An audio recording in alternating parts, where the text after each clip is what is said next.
क्या आपने सुना है कि अगर कोई बहुत तेज चले तो उसके लिए समय धीमा हो जाता है? ये कोई फिल्मी बात नहीं बल्कि आइंस्टाइन के स्पेशल रिलेटिविटी सिद्धांत का हिस्सा है। आइए समझते हैं। जब कोई वस्तु बहुत तेज गति से चलती है तो उसके लिए समय धीरे चलने लगता है। इस घटना को कहते हैं टाइम डायलेशन। उदाहरण के लिए अगर कोई अंतरिक्ष यात्री प्रकाश की गति के करीब करीब उड़ता है तो उसके लिए 1 साल बीतेगा, जबकि धरती पर शायद 10 साल गुजर चुके होंगे।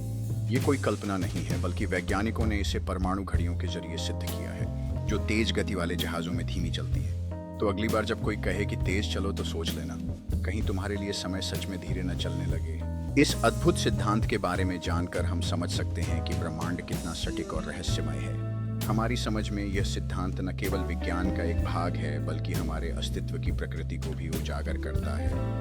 इससे हमें यह भी पता चलता है कि हमारे अनुभव और समय का प्रवाह कैसे अलग अलग हो सकते हैं। इसीलिए जब हम जीवन में तेजी से बढ़ने की कोशिश करते हैं तो हमें समय के इस अद्भुत पहलू पर विचार करना चाहिए। समय की इस धारणा को समझना हमें अपने जीवन के पल को और भी बेहतर तरीके से जीने का अवसर देता है।